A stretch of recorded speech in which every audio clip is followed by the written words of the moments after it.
episode of Jay Leno's Garage. Once again, we have automotive royalty visiting us today. This is the 1931 Bugatti Dubo Coupe. This is a car with a fascinating history, a fascinating story, and it comes to us from the Nethercutt Collection, which is about, 8 or 9 miles up the street here from us in Sylmar, California. I think it's the greatest collection of unique and unusual cars, well, in the world. I mean, just some amazing stuff, because the Nethercutt family has been collecting cars since the 50s, and they got in on the ground floor of all sorts of fascinating and interesting cars. They've won Pebble Beach innumerable times. Sort of slowed down the past decade or so, but 60s, 70s, 80s, 90s, winning all the time. And all their stuff is on display. The 20 grand Duesenberg. It's endless, the list of unusual. You will see something there you have never seen before. So if you're in California, you want to check out the Nethercutt Collection. Here's the best part. It's free. The museum is open to folks to just wander through and take a look. And this is one of the jewels of the collection. Let's meet Cameron Richards. He is the vice president of the Nethercutt Collection. Correct? How are you, Cameron? Good to see you, my friend. I'm great, Jay. Thank you for having me. It's an honor. Yeah. Well, it's the greatest place. I mean, just the shop that they have, just the backlog of parts and tools, and going back to the 50s. It's amazing. And you're related to the family, obviously, correct? Yep, I am the grandson of the founder, J.B. Nethercutt. Yeah, well, J.B. was quite a guy. He was the original car collector. I mean, back when these things were just, what do you want that pile of junk for? I mean, literally, he had the eye to know what was going to be valuable, and collected Duesenbergs, and they were $10,000, you know, just crazy stuff. Mercer raceabouts, all the great cars are there, so you want to check it out.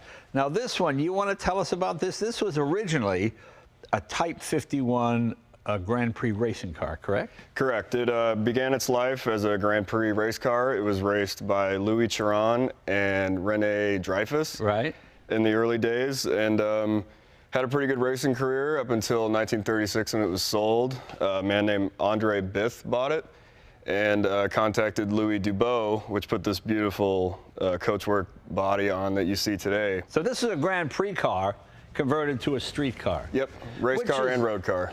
You know, I love that era when you could take a race car and just turn it into a street car. You know, that lasted probably up almost to the 60s. Guys would drive a Jaguar 120 or an Aston Martin from England to Le Mans, race it, and then drive it home with the trophy. And the same thing with Bugatti. The Type 51 is the engine that kind of replaced the Type 35 as the most successful racing car.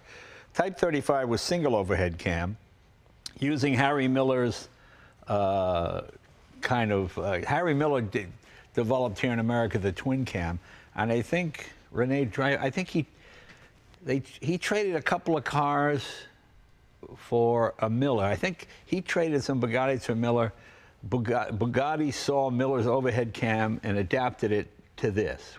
I mean, a lot of that still goes on today. You see what the other guy's doing, you know, not to take away from one from the other, but you want to win races, so you're going to do the coolest thing you have. And it's extremely powerful at the time, about 185 horsepower, which was a lot in a car that weighed maybe 1,400 pounds, something like that. So pretty interesting. It's 4-speed transmission, correct? Crash box. And it looks like an Atlantique, doesn't it? It's like a smaller version of an Atlantique. Yeah, it's got very similar lines like a Delahaye, and it's very, very swoopy. Something I find fascinating, when you come to the back of the vehicle, you see the tailpipes. You've got 4 here. The Atlantique had 8, and the reason it had 8 small tailpipes is because the car is so low. If you had a big tailpipe, it would constantly get crushed. So you just had this, it looked like flutes coming out the back, and that's what you have here with these 4. It's got the fin on the back. Probably one of the most unusual features of this car is the gas cap is in the car. So you've got a leather interior, and you've got to get the hose in there. It's very delicate to fill this car up with some fuel. I was going to say. Well, it just looks beautiful. Now, there was a guy named Gene Cesari, is that his name? Correct. You know what's so funny? There's a whole bunch of guys that started out in the collector field, much like J.B. Nethercutt. And Gene was one of them. And my old boss, I worked at a place called Foreign Motors, and Selden Loring was my boss. And when he was in college, he would get foreign newspapers, see Bugattis advertised for sale, buy them for like $1,200, bring them to America, and sell them for like $1,800. He brought in Type 35s and Type 37s. He brought in probably a dozen cars, and that's why he financed his way through school, because you could actually do it. Europe needed money. They just wanted to get rid of these old relics, and they sent them here in America, you know, and Selden didn't care if they ran or not, because they could usually get them running again. In fact, I bought a couple of Bugattis from Gene. Well, I guess it's probably 15 years ago now, but yeah. But it's just a small community of people that know these cars. And this has such a fascinating history, and it dates all the way back to Grand Prix races in the 30s. Can we open the hood and show people what we're talking about? Absolutely, let's do it. Let's open. So little latches here, they've got these stoppers on the other side, so you just flip them. Okay. Ooh, ah. Well, one of the most beautiful engines of all time. What is this? How many liters is this? This is a 2.3 liter. Yeah, 2.3 liter, right. 136.5 cubic inches. Right, 3 valve per cylinder? I believe so. Yeah, twin overhead cam. And look at the beautiful engine turning on here. You know, it's so funny, they always would talk about how Bugatti engines are always like sort of like cubist, if you're not cut off. But the real reason was he had farm boys work in the factory, and they just kind of did everything what was the most efficient way. Most of the engine turning was done later by restorers and things, but some did have it. But look at that beautiful supercharger right here. There's your pop-off valve. There's your generator. Look at that shaft. These are just fascinating cars. This is lubrication for the supercharger. I usually use 2-stroke oil, because that way it keeps everything loose and lubricated, and you can burn it off fairly quickly without fouling all the plugs and everything. Beautiful. There's another pop-off valve here. The supercharger, which just gives a fabulous whine. The only modern concession, I guess, might be you got the electric fan, which you have to have here. Yeah, sometimes it gets a little warm in Los Angeles. And the nice thing about the Nethercutt stuff is it all runs, it all works. They drive the cars, they take them out. It's really worth going to see. It's pretty amazing place. Okay, what else have we got here? Let's see.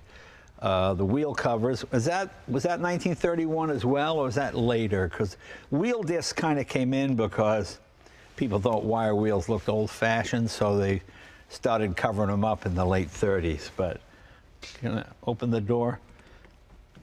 Yeah, give it a little tug. Yep. Okay. Notice the aircraft style, and you have an aircraft style dashboard. You know, at the time, you got to remember, Lindbergh had just flown the ocean, so people were just crazy for aircraft. They wanted airplane dashboards. They wanted airplane, because that gave your car the appearance of being up to date and modern and all that kind of stuff. So that's why this opens like this. And the same thing with the fin, like an aircraft. You know, the aerodynamics of it, just beautiful, beautiful interior. This does not have hydraulics, does it? I don't believe so. No, this has the cable brakes. Yeah, which was, it's still 1931, so remember that. And of course the skirts. Well, that's a fascinating skirt, isn't it? It goes all the way down to the bottom. Nice and tucked. You know, the French just have that French curve kind of thing going there. It's just beautiful. Just a beautiful car. What else have we got here? Let's see. Okay, we can put this back down again so people see the line of the car. You take that, thanks. God, I'll hold that if you want to go hand that off. Now, we really have to credit the Nethercutt Museum for doing this restoration. Because this car, see, what happened was, it was a Grand Prix race car. It was rebodied with this body, what, late 30s, early 40s? Correct, 1936. 1936. And then somehow, was it Bob Sutherland, I think? The body got separated from the chassis. The chassis went one way. A few people used it for various things. Then Nethercutt got it. And this is what I love about these guys, is they want to put things back to the way they were correctly. They tracked down the original body, which I think Bob Sutherland had in Colorado. Is that correct? I think so, yeah. You know, that's how old I am. I remember when this stuff happened. Anyway, he had the body with no car to put it on. You guys tracked him down, bought the body, and reunited it with the car, which was not easy to do. And Correct. It took a lot of work. Imagine a body sitting in a garage that's taken off a car with crap and washing machines and everything else piled on top of it. So to get it back in this condition, boy, this is not a easy restoration to do.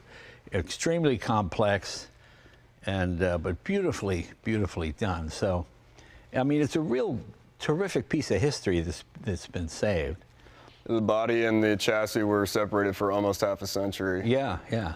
I know, isn't that funny? It's crazy. Just to be able to track it down. See, what used to happen back in the days, in the old days, there were a number of these guys around town. One Bugatti would go into the shop, and 3 would come out. One would have the engine, one would have the frame, one would have the body. So you could sell 3 Bugattis as the car. Each one was represented as the car. And then these things got more valuable. People started checking serial numbers. Say, wait a minute, you know, that's a homemade frame with a body. So now everybody's back to putting all this stuff back together again. But in the old days, people wanted these cars but couldn't afford them, so they would break them up and use the engine from this one and use the body from that one, you know. And that's kind of what happened here, because it really is a fascinating shape.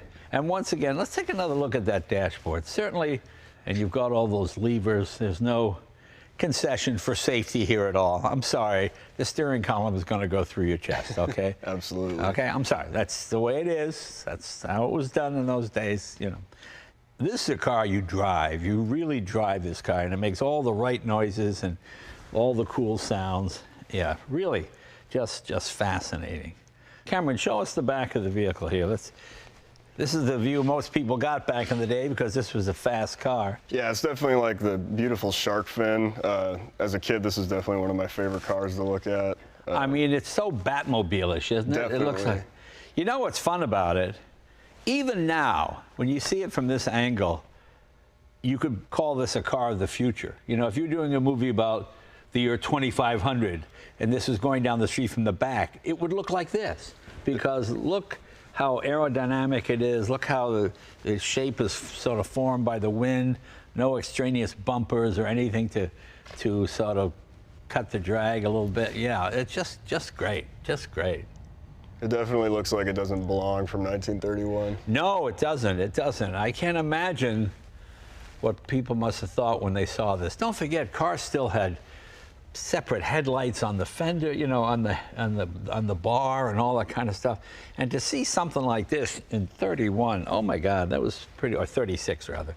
Oh my God, it was pretty amazing. Just beautiful car. I like how the license plate is integrated into the style of the car.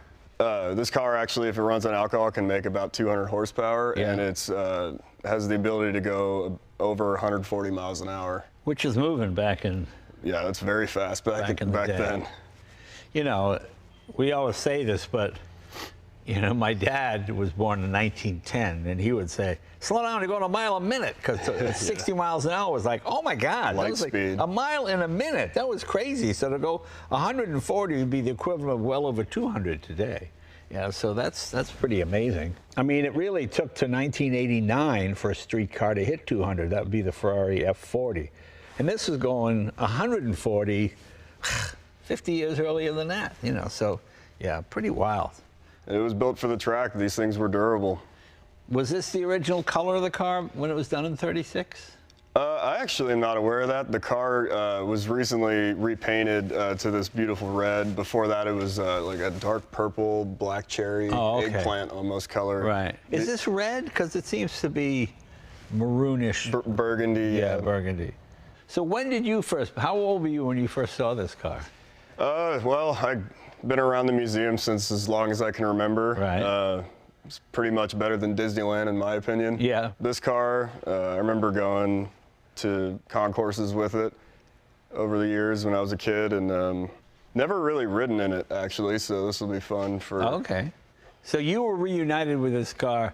Let me see, the museum got it in what, 2000? Is that when they got the body? Correct. The body was purchased in August of 2000. Okay, so it's relatively recent in terms of the history of the car. So you were just a kid at that time, right? Yep. How old are you now? I'm 24. Okay, so you were like 4 or something. Yep, just about. It's just so funny to me because what was I? I was 40 then. Jesus, good heavens.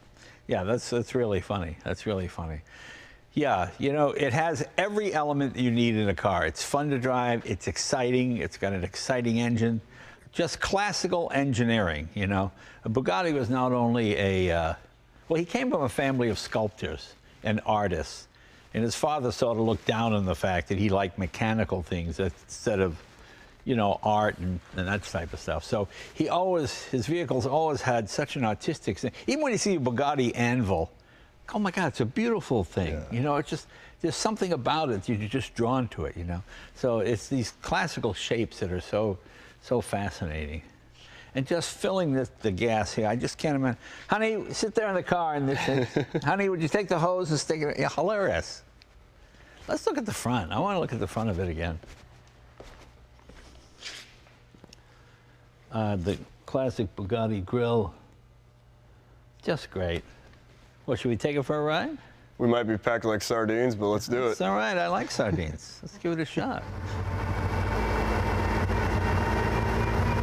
Still in first gear. Engine warming up nicely.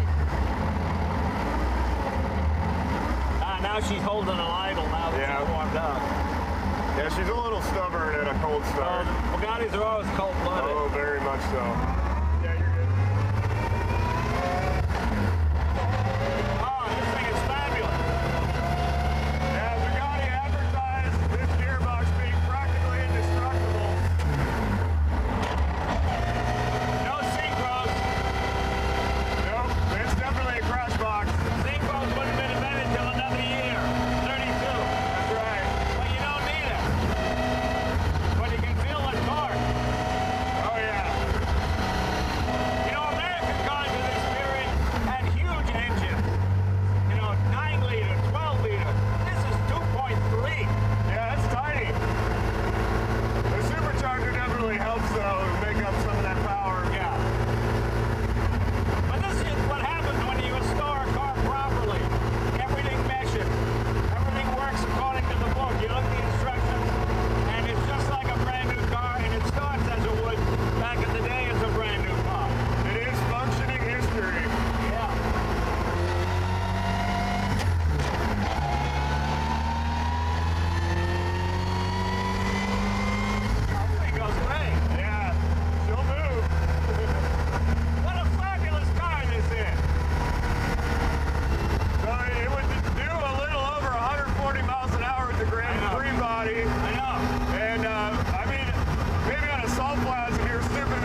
figured I'd be stalling at the lights and every other thing.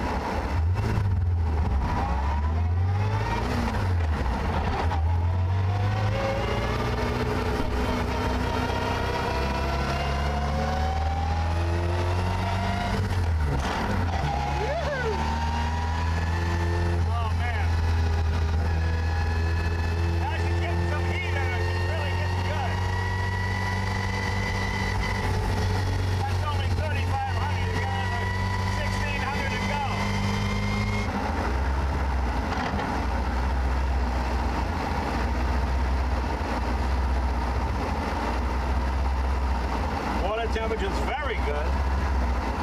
Perfect day to be driving in this weather. You know, I must say, I've been a fan of your show ever since it came out, and I watched you on the Tonight Show too as a kid. My parents always loved you. This is a dream come true for me to be doing this right now. Well, thanks. It's a dream come true for me driving this car. Well, you're welcome back anytime to drive it. Well, thanks. As far as I'm concerned, you got the golden ticket. Oh, it's great, this thing.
Mm-hmm.